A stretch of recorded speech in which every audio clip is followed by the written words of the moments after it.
안녕하세요. 인사이트 스튜디오의 정재민 작가입니다.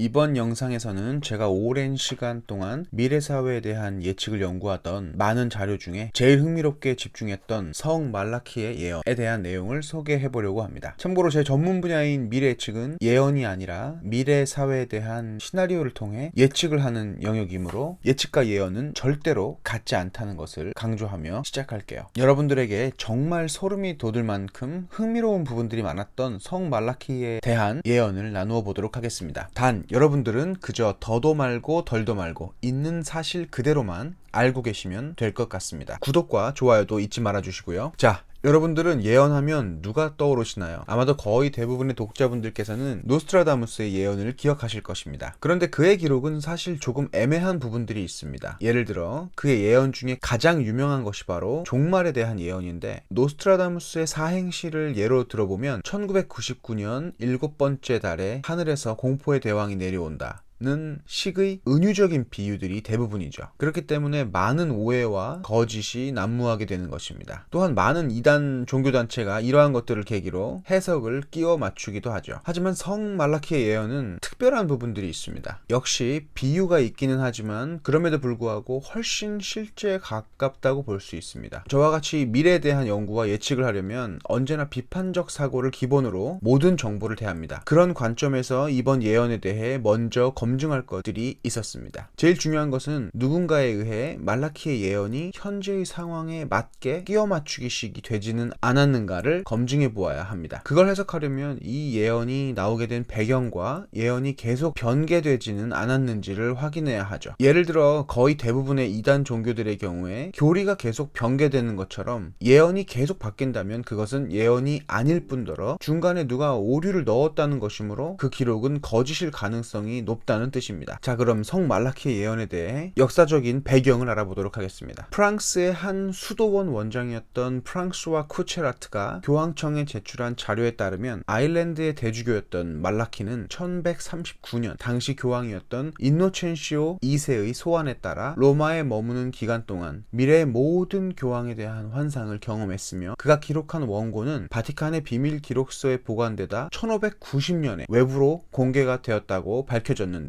그렇기 때문에 말라키의 환상은 1143년에 교황이 되었던 첼레스티노 2세의 기록부터 존재하게 되는 것입니다. 말라키의 원고는 112개의 짧고 비밀스러운 라틴어로 기록되었으며, 공개되고 5년 후인 1595년 베네딕토회의 수도사였던 아르놀 위옹에 의해 처음으로 출판이 이루어지게 됩니다. 당시에는 일부의 가톨릭 신학자들과 역사가들에 의해 가명 조작이라는 의심을 받기도 했습니다. 그런데 그 이후 이 출판 서적에 대한 복사본이 여러 권 생겨나면서 저 역시 그 복사본들의 현대판을 읽게 된 것이죠. 자, 그럼 여기서 1595년 출판이 되던 당시 가톨릭 신학자들의 주장은 그렇다 치더라도 그 이후에 발간된 서적들은 모두 내용이 일치한다는 것을 알 수 있습니다. 그렇다면 적어도 위옹의 출판 이후에는 말라키의 예언에 대한 내용이 바뀌지 않았다는 결론에 도달하게 됩니다. 말라키는 1143년의 교황이었던 첼레스티노 2세를 1번으로, 그 순서대로라면 교황은 112번째가 마지막이라고 기록했습니다. 즉 지금의 프란체스코 교황이 마지막이라는 뜻이죠. 그렇기 때문에 현재 그의 예언이 많은 호사가들의 입방아에 오르내리고 있지만 저는 이것은 섣불리 말할 수 없다고 생각하는 입장입니다. 하지만 그럼에도 불구하고 소름 끼치는 말라키의 예언에 대해 몇 가지만 소개해 보도록 하겠습니다. 제가 지난 영상에서 역사상 가장 중요한 교황을 꼽을 때 순위권에 있다고 말씀드렸던 1492년 당시의 교황 알렉산데르 6세는 말라키의 예언에서 어떻게 표현되었을까요? Bull of Alba in the harbor, 즉 항구에 있는 알바의 황소라고 기록했습니다. 실제로 알렉산데르 6세는 1456년 알바노와 포르투의 추기경이 되었고, 놀랍게도 알바노의 문양에는 붉은 황소가 있었다는 것을 확인할 수 있었습니다. 아르놀 위옹이 예언을 지필하기 전에 교황에 대한 내용이라 끼워 맞춘 것일까요? 자, 그럼 현대의 교황은 끼워 맞추기를 할 수가 없었을 테니 저는 20세기의 교황에 대한 예언을 찾아보기 시작했습니다. 20세기 시작 즈음에 교황의 지위에 있던 인물은 1878년부터 1903년까지 교황의 자리에 있었던 레오 13세였습니다. 말라키는 그의 비유를 루멘인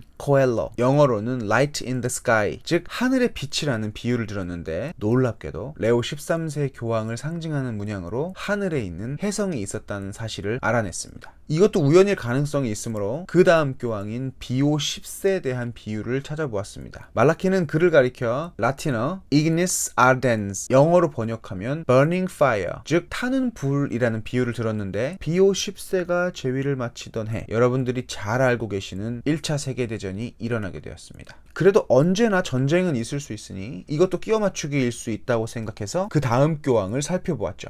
1914년부터 1922년까지 교황의 자리에 있던 인물은 바로 베네딕토 15세였습니다. 말라키는 그를 지칭하여 Religio Depopulata, 영어로 Religion Destroyed, 종교가 무너진다는 비유를 들었는데 베네딕토 15세가 재임하던 그 시기는 1차 세계대전과 러시아 혁명을 통해 종교가 비참히 무너지던 혁명의 시대를 지나고 있었다는 점에서 말라키의 예언이 맞아떨어지는 것 같아 보입니다. 하지만 저는 이에 굴하지 않고 그 다음 교황에 대한 비유를 또 찾아보았습니다. Fides Intrepida, 즉 담대한 믿음이라고 표현된 비오 11세는 나치즘과 공산주의에 대해 강경한 반대 의사를 보였으며 평화를 언급하며 유엔을 만드는 데 큰 기여를 한 비오 12세에게는 천사와 같은 목자라는 비유를, 베네치아의 추기경이었던 요한 23세에게는 항해사 목자라는 비유를, 교황의 문양에 백합이 있던 바오로 6세에게는 꽃 중에 꽃이라는 비유를 들었죠.